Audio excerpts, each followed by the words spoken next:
दांतों की चमक और क्रोध। संघर्ष शुरू होने से बहुत पहले कुछ गलत हुआ था। एक गलत कदम, बस एक क्षण की चूक, और धरती ने उसे संभाला नहीं। ऊपर किनारे पर उसकी बहनें देख रही हैं, दूर से, सुरक्षित जगह से। लेकिन वो एक जाल में फंस गई है। ऐसा जाल जो उसके लिए नहीं बनाया गया, पर उसके शरीर के चारों ओर पूरी तरह सटीक है। नीचे कुछ और है। धैर्यवान, अदृश्य, प्रतीक्षमान। गुरुत्वाकर्षण उसका सबसे बड़ा दुश्मन बन गया है। धरती, वो इनकार कर रही है, बार बार इनकार कर रही है। नदी के शिकारी, वे इंतजार कर रहे हैं। हर सेकंड गिनते हैं, जब तक कोई चीज ना टूट जाए। वो बगल में हरकत करती है, एक अलग विकल्प, एक अलग भाग्य। वो कहीं से पकड़ ढूंढती है, जहां कोई पकड़ नहीं होनी चाहिए थी। लेकिन उसके नीचे कुछ पहले से ही हरकत कर रहा है।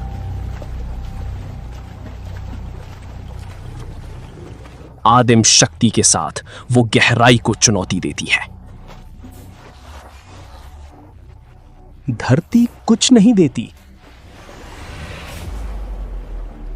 वो फिर कोशिश करती है, मानो दोहराव ही भागना बन सकता हो। हर प्रयास पहले से कमजोर, हर प्रयास पहले से भारी।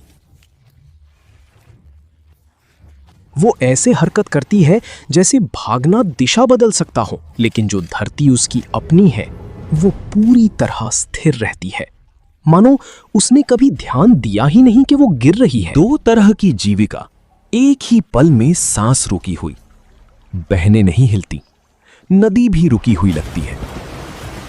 दो तरह की जीविका एक साथ अपनी सांस रोके हुई एक ही क्षण में खड़ी है।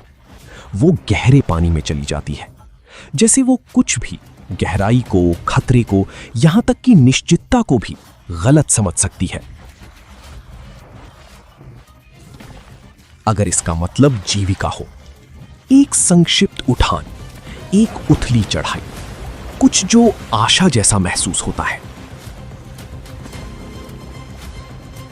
पर हमेशा धरती का एक टुकड़ा होता है जो उसे पकड़ने से इनकार कर देता है। नदी अपना फैसला नहीं बदलती।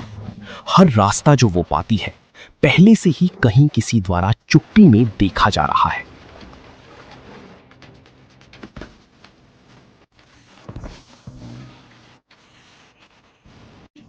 यदि ये शेरनी यहां विफल हो जाती है, तो उसके खून की विरासत इसी नदी में समाप्त हो जाती है।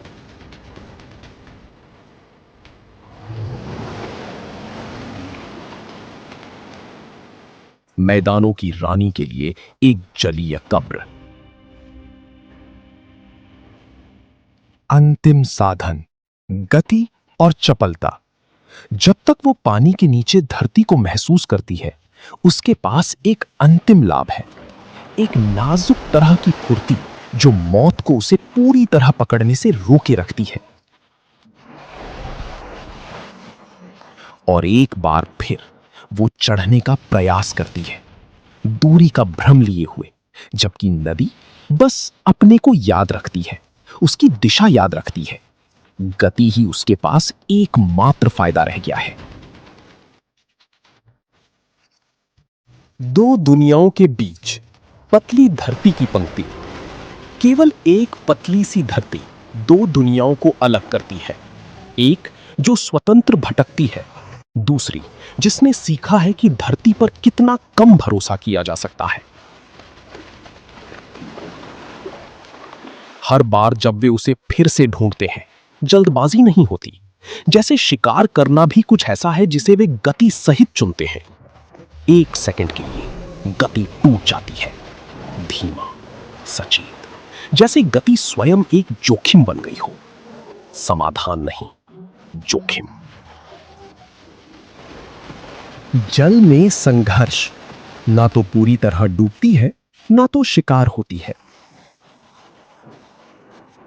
नीचे वो पानी में संघर्ष करती है, अभी तक डूब नहीं रही, अभी तक पूरी तरह शिकार नहीं हुई।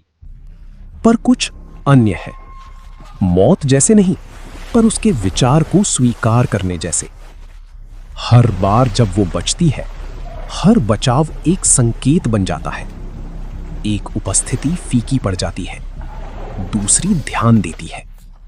एक मोड़, दिशा में एक टूट, पूर्वानुमानित होने से इनकार।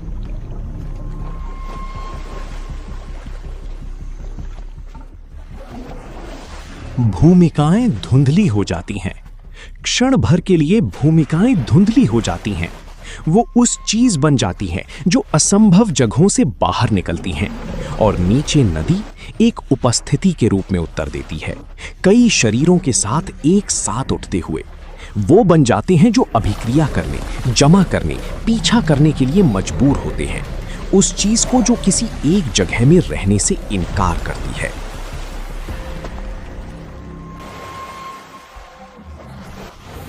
शिकारी की विज्ञान, मगरमच्छ की सृष्टि, पूर्ण गोपनीयता पर निर्भरता, बिजली की गति, उसके दांत की पकड़ हड्डियों को एक पल में कुचल सकती है। शिकार को मृत्यु तक खींचा जाता है, पानी में डुबाया जाता है।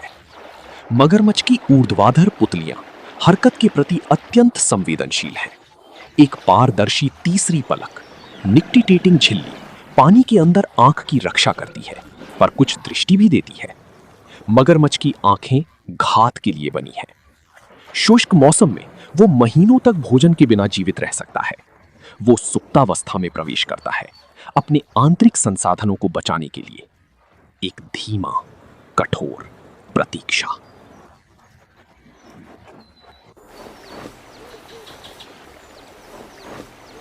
प्रकृति का कानून, ये केवल एक शेरनी की कहानी नहीं है। ये जीवन और मृत्यु के बीच की सीमा पर खेली जाने वाली अनंत खेल की कहानी है। हर पल, हर दिन, हमेशा।